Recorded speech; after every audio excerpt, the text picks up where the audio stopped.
A pleasant day, everyone. I am Aurea Bonitez, a junior science high school teacher in Asia at San Mateo National High School, San Mateo, Rizal, Philippines. Aside from teaching, I am also a writer, researcher, and at the same time, a resource speaker in different international trainings, seminars, and webinars. Also, a plenary speaker in research conferences. Being the sole author, I am very glad to share with you my research study entitled Effectiveness of Science Strategic Intervention Material in Elevating the Performance Level of Grade 7 Students in San Mateo National High School, San Mateo, Rizal, Philippines. In learning and teaching process, learning gaps happen with the different intellectual abilities and attitude of students towards studies. The purpose of SIM is to motivate students to learn and apply concepts and skills into real-life situations. This study investigated the effectiveness on the performance level on parts and functions of plant and animal cells using the strategic intervention material. The teacher made SIM focus on the least mastered skills. The researcher used descriptive and quasi-experimental research methods to determine the effectiveness of SIM. Respondents were given sets of SIM to be utilized and answered. A pretest post-test design was used for comparison. The data collected were statistically treated through the mean, standard deviation, and t-test. Findings revealed that there was a significant increase in the performance level of the respondents after using SIM. This proved that the use of SIM significantly contributed to the mastery of the lesson presented. SIM should be adopted as an aid for instructional materials in teaching to facilitate learning and improve performance of students. SIM made by the researcher can be used by teachers to reteach the concepts and skills. The implementation and development of SIM is highly recommended to elevate the quality of learning of students globally, not just in the Philippines. In learning and teaching process, problems always occur.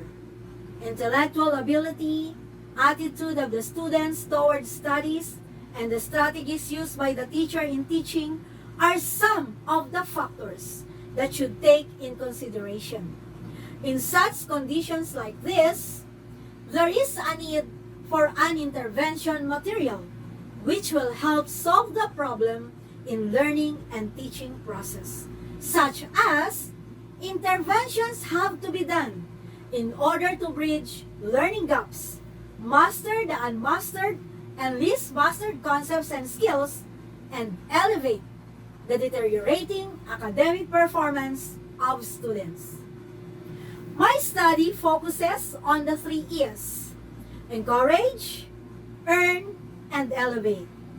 Encourage students' interest, learn science concepts and skills, and apply learned skills and concepts into real-life situations. Earn mastery on least mastered concepts and skills, and elevate performance level of grade 7 students using strategic intervention material. The following are the related literature of the study.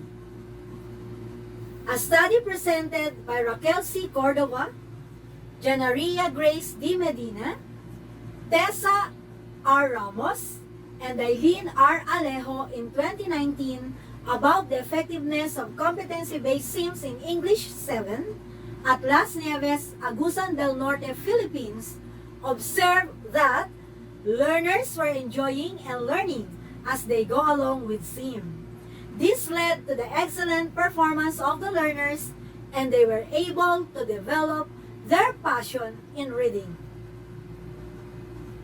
In another study published by SMCC Higher Education Research Journal in 2019, entitled The Efficacy of SIMS in Teaching Social Studies Among Third-Year High School Students, authored by Rodelio B. Passion, has been concluded that SIMS are deemed instrumental in upgrading students' retention of the content of the subject, as well as in sustaining their interest to learn and integrate the lessons in their real-life experiences. Another study, published by the Journal of Science Teachers and Educators in 2019, entitled Integrating Strategic Intervention Materials in Science to Law-Achieving Learners, authored by Yoli Ann Aranda, Renz Aina Diaz, Melvin Sombilon, and Cheryl Ann F. Gicana, revealed that SIM as an instructional material was effective in teaching grade 7 science to law-achieving learners. Based on the results of the study, conducted by authors Fernando T. Herrera and Abraham T. Soriano, published in 2016, entitled The Efficacy of the Strategic Intervention Materials to the Achievement in Physics in Las Nieves, Agusan del Norte, Philippines, revealed that the utilization of SIMS was effective in improving the least learned competence of the learners in physics. The conceptual framework of the study is shown in the diagram explaining the path of my research. In the input, pre-assessment was given in a form of questionnaire on the existing knowledge regarding parts and functions of plant and animal cell, while in the output, implementation of SIM was done to grade 7 students of San Mateo National High School, and in the process, there was a mastery on the least mastered concepts and skills, and it was measured through post-assessment in the form of questionnaire. Hence, there was a significant increase on the performance level of grade 7 students after using SIM. My research journey started with setting of objectives. Then I identified the research design, utilized the strategic intervention material, which consists of the different activities and assessments to be answered, collected the data through pre-test and post-test, analyzed and interpreted the gathered data, finally applied results to real-life situations. In this study, the researcher utilized a descriptive quasi-experimental type of research on pre-test and post-test design to measure the effect of the use of strategic intervention material in the performance of grade 7 students. Specifically, the study attempted to answer the following questions. 1. What is the performance level of respondents before the implementation of SIM? 2. What is the performance level of respondents after the implementation of SIM? 3. Is there a significant difference between the pre-test and post-test scores? The scores of both the pre-test and post-test were taken, and these data were coded, tallied, and were statistically treated using the mean, standard deviation, and t-test. Pre-test scores revealed that the group of respondents has a mean of 7.9, standard deviation of 3.5, while the post-test has a mean score of 4.06 and standard deviation of 2.25. For the t-test, it is equal to 10.44, which means that there is a 90% increase between the means of pre-test and post-test, which also indicates that using SIM is effective in the teaching-learning process. The results of post-test of the group of respondents who were exposed to SIM were remarkably better. On the pre-test, the standard deviation is 3.5 higher than the 2.25 standard deviation of the post-test, which means that the scores of the students are spread out.